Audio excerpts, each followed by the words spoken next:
Sahabat Secan, jumpa lagi dengan saya Dr. Dian Andriani, spesialis kulit dan kelamin dalam acara Ngopi Manis.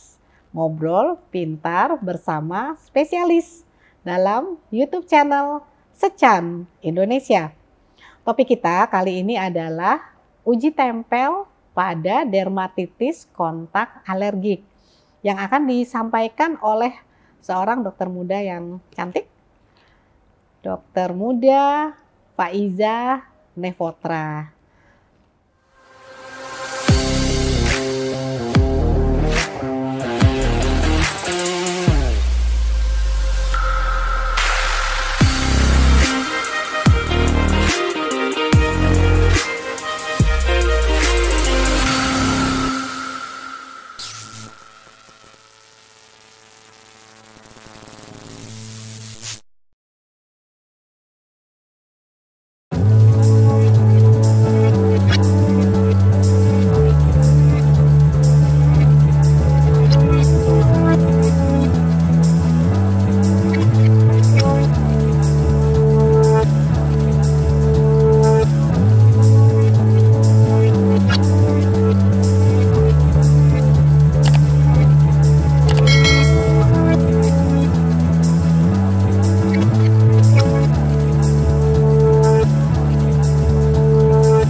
Mbak Faiza, sebelum kita mulai nih ngobrol-ngobrol, kita ngopi dulu.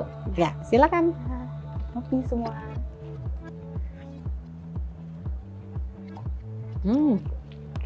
Manis, semanis Mbak Faiza. Aduh, makasih Dok. Mbak Faiza, ini kan topiknya tentang uji tempel ya. Uji tempel. Orang itu kalau uji itu kan ujian apa? Ini kok uji tempel ya? Coba Mbak Faiza sebutkan sebenarnya uji tempel itu apa sih? Jadi uji tempel dari namanya adalah alat untuk diagnosa, untuk mendeteksi, identifikasi penyebab atau etiologi dari alergi pada dermatitis kontak alergi. Iya, jadi ini alat ya, alat untuk mendiagnosis tapi dengan cara pengujian ya. Pengujian. Nah, jadi mendiagnosis dengan cara diuji. Nah, orang pasti ingin bertanya nih, apa sih yang dimaksud? Tadi sudah disebutkan ya, tapi bagaimana cara melakukan uji tempel? Bisa dijelasin? Ya, bisa Dok. Ya. Jadi dari namanya sendiri yaitu uji tempel.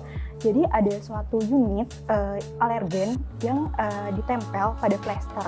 Jadi alergen itu dia akan ditempel biasanya di kulit yang rata, biasanya pada punggung. Ntar dulu Mbak Faiza ya, ini kan orang bingung nih, apa sih yang ditempel? Jadi ada satu unit ya, satu kit kayaknya namanya dia, satu kit isinya adalah bahan-bahan alergen. Nah ini kan pasti orang bertanya, alergen itu apa sih gitu. Bisa dijelasin? Bisa dong. Ya, jadi alergen, apakah itu alergen? Jadi alergen adalah zat asing. Lalu ada juga yang namanya alergi. Alergi apa? Alergi adalah reaksi dari sistem imun yang bereaksi tidak normal terhadap zat asing. Iya, alergen adalah zat asing bagi seseorang yang alergi. Karena tidak semua orang bisa alergi terhadap barang tersebut, makanya dites ya. Karena ini kan suatu kit yang mewakili jenis-jenis alergen. Ada berapa jumlahnya biasanya Mbak? Biasanya ada 28 atau 32. Ya, 28 atau 32 bahan alergen yang akan diujikan sehingga seseorang mengetahui dia alergi terhadap bahan apa. Contoh bahannya itu apa ya? Contohnya yang pertama mungkin paling sering adalah nikel. Nikel ya. Kemudian apalagi ya yang paling sering dipakai, yang kayaknya ini bahan yang sering dipakai orang loh, tapi kok ada yang tidak cocok ya? Artinya kan dia alergi. Nah, nikel. Nikel itu kan banyak di perhiasan logam ya, perhiasan logam, bahkan emas tuh supaya dia bisa dibentuk dari perhiasan jadi lebih keras, ada campuran nikel. Jam tangan gitu ya, perhiasan imitasi itu banyak nikelnya. Orang lain ada yang memakai aman, tapi ini nggak bisa karena ada nikelnya. Apalagi bahan lainnya. Selain nikel mungkin biasanya para wanita nih sering pakai, ada yang namanya parapenildiamin. Jadi apakah itu parapenildiamin?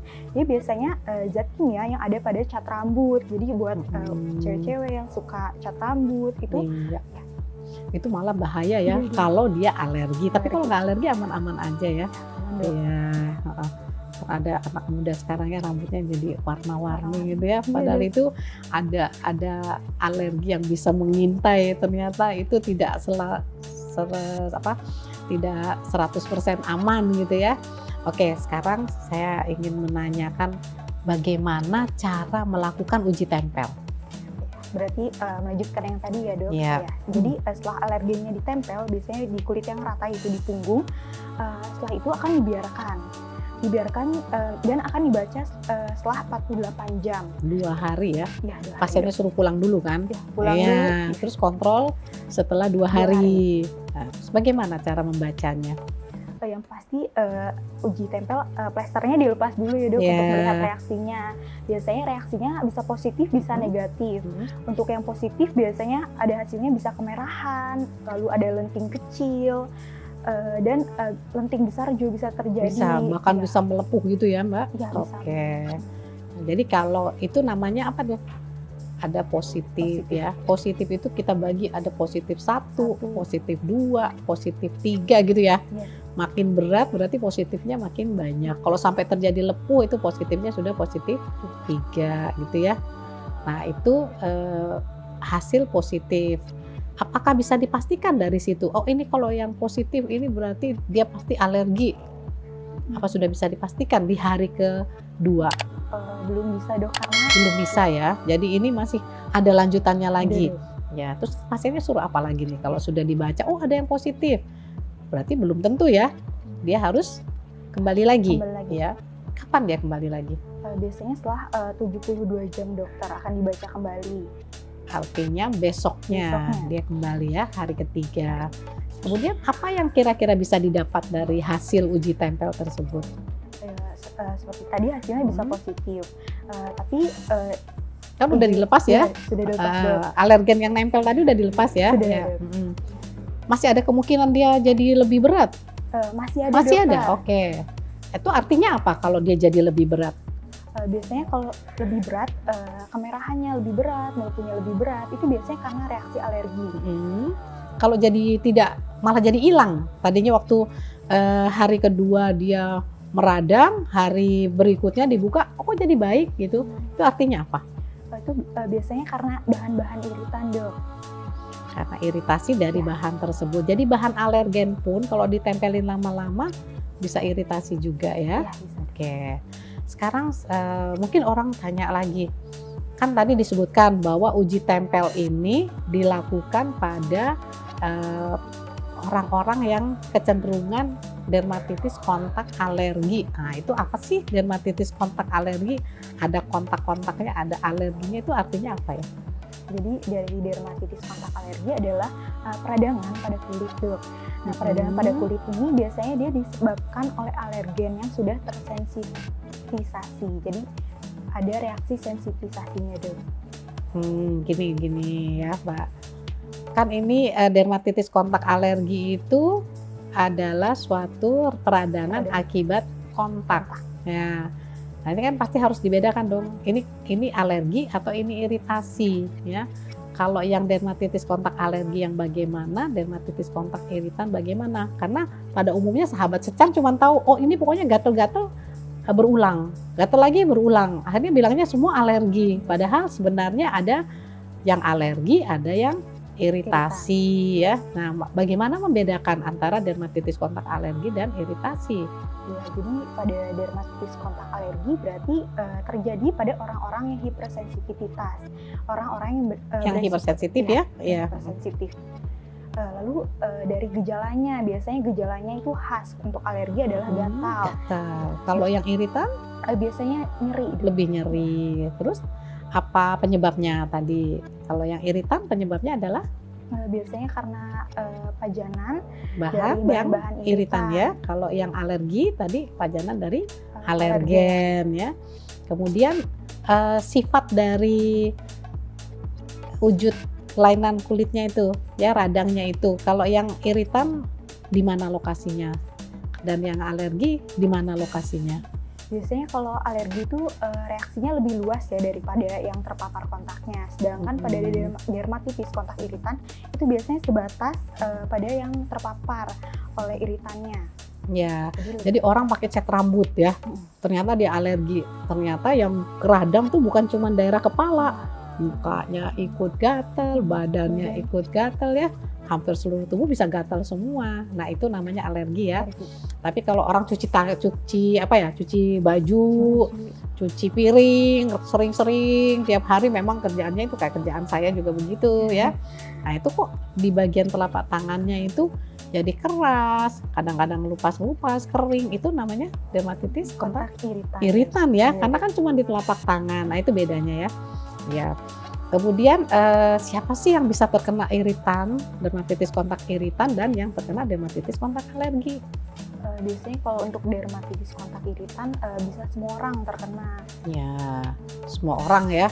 Oh, dikasih asam kuat atau basa kuat ya, semua orang nggak kuat ya. Bisa mengalami iritasi. Tapi kalau dermatitis kontak alergi? Biasanya tadi pada orang-orang dengan reaksi orang-orang hipersensitif. Iya, cenderung orang-orang tertentu yang memang pada umumnya secara genetik dia memang sudah memiliki bakat ya, ini bakat orang tuh bakat nyanyi, ini bakat alergi gitu ya. Nah, bisa diterangkan nggak kenapa kok bisa jadi dermatitis kontak alergi? Mungkin dari teorinya kali ya, Dok. Ya, mekanismenya ya. Dari awal mungkin dari ketika alergen dia masuk ke kulit atau terpapar di kulit. Alergen atau di sini mungkin disebutnya hapten, dia akan masuk ke dalam kulit, ke stratum corneum. Nah, ketika alergen atau zat asing itu masuk ke dalam kulit, dia akan diterima oleh sel, namanya salah satu sel imun, namanya sel Langerhans. Setelah diterima, kemudian setelah diterima kemana nih? Selanjutnya dia akan pergi ke sel imun lainnya, Dok, namanya itu sel T. Tapi awalnya itu sel T-nya yang naif. Jadi sel T-nya belum kenal dengan alergen ini. Nah, terus bagaimana reaksi setelah kenalan nih? Ini si sel T-nya gimana setelah kenalan dengan bahan alergen tadi? Sel T-nya akan berubah menjadi sel T yang naif tadi, akan menjadi sel T memori. Iya, terus dia makin banyak dengan kondisi yang sudah kenalan tadi ya. Dia beredar ke seluruh tubuh.